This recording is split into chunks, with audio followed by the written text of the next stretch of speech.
तमाम सम्मानित दर्शकों का आज के बेहद खास कार्यक्रम में बहुत बहुत स्वागत और अभिनंदन। मैं हूं आपके साथ देवभूमि ऋषिकेश उत्तराखंड से डॉक्टर आचार्य आशीष। आज हम बात करेंगे 2026 के समस्त विवाह मुहूर्त को लेकर, जो जनवरी से लेकर और दिसंबर पर्यंत सभी तिथियों पर चर्चा रहेगी। साथ ही साथ ये त्रिबल शुद्धि मुहूर्त है।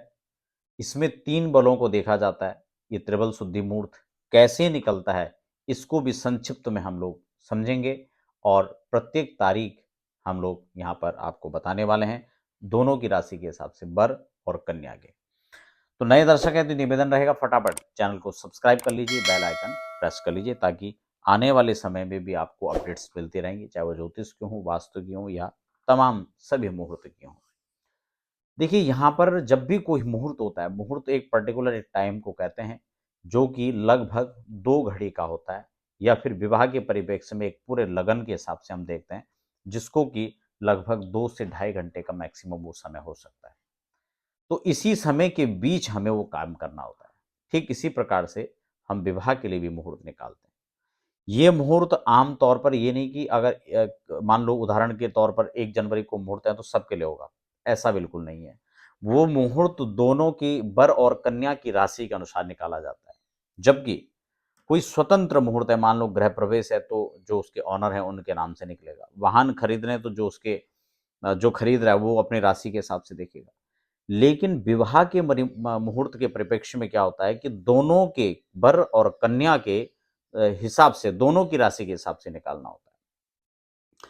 इसमें भी कई बार अलग-अलग चीज़ें हैं कि जो मुहूर्त है वो कौन-सी राशि से निकालें, जन्म राशि से, नाम राशि से। तो विवाह का जो मुहूर्त निकलता है वो जन्म राशि से निकलता है, ना कि नाम राशि से निकलता है। तो यहाँ पर 3 बल देखे जाते हैं। जैसे मैंने कहा चंद्र बल है, तो चंद्र बल हमें सभी मुहूर्त में देखना है। जो सूर्य बल है वो भी कई सारे मुहूर्तों में देखा जाता है। लेकिन इसमें चंद्र बल, गुरु बल और सूर्य बल, इसीलिए इसको 3 बल देखते हैं, इसीलिए इसको त्रिबल शुद्धि कहा जाता है। ये जो वर और कन्या है उनकी राशि से इसको चेक किया जाता है। इसके लिए मैंने स्वतंत्र एक वीडियो बनाई है, कैसे उसको चेक करते हैं, कैसे निकालते हैं। फिलहाल तो मैं आपको यहाँ पर जो तिथियां दी गई हैं जनवरी से दिसंबर तक, उसको बता देता हूँ। जनवरी में पंचांग ने कोई मुहूर्त नहीं दिया है। क्यों? क्योंकि जनवरी के अंदर शुक्रास्त की प्रस्तुति बनी रहेगी और वैसे भी 14 जनवरी से पहले तो खरमास भी रहता है, तो इसलिए जनवरी में मुहूर्त नहीं है। और 4 फरवरी से यहाँ पर फरवरी माह में विवाह के लिए शुद्ध मुहूर्त दिया गया पंचांग के द्वारा। तो उसमें नोट कर लीजिए, 4 फरवरी, उसके बाद 5 फरवरी, उसके बाद 10 फरवरी, फिर 20 फरवरी और फिर 21 फरवरी, 24 फरवरी, 25 फरवरी और फिर 26 फरवरी। यानी फरवरी माह के अंदर देखें तो बहुत सारे मुहूर्त आपको प्राप्त हो रहे हैं। मार्च की ओर चलते हैं तो आपका 9 मार्च, 10 मार्च, 11 मार्च, 12 मार्च आपको मुहूर्त प्राप्त हो जा रहा है। उसके बाद पंचांग बदल जाता है, दूसरे पंचांग में देखता है। फिर यहाँ पर सीधा अप्रैल में मुहूर्त दिया गया है, जो कि आपका 20 अप्रैल, 21 अप्रैल, फिर 25 अप्रैल, 26, 29 और 30 अप्रैल को विवाह के लिए शुद्ध मुहूर्त दिया गया है। अप्रैल के बाद मई में चले जाते हैं तो आपका 5 मई, 6 मई, 7 मई, 8 मई, 9 मई, 10 मई, फिर 10 मई तक यहाँ पर मुहूर्त दिया गया मई के महीने।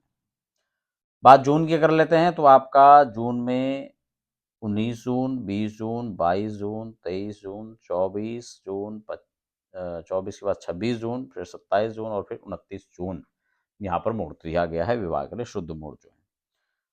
तत्पश्चात यहाँ पर जुलाई में चलते हैं तो जुलाई में 1, 3, फिर 6 जुलाई, फिर 7 जुलाई, फिर 8 जुलाई, फिर 9 जुलाई और फिर 11 जुलाई को यहाँ पर मुहूर्त दिया गया है विवाह के लिए। उसके बाद अगस्त, सितंबर और अक्टूबर में मुहूर्त नहीं दिया गया पंचांग के द्वारा। नवंबर में 21 नवंबर, 22 नवंबर, 25 नवंबर, 26 नवंबर यहाँ पर मुहूर्त दिया गया है। जबकि दिसंबर माह में 2 दिसंबर, 3 दिसंबर, 4 दिसंबर, 11 दिसंबर और 12 दिसंबर को यहाँ पर 2026 के अंदर मुहूर्त दिया गया है।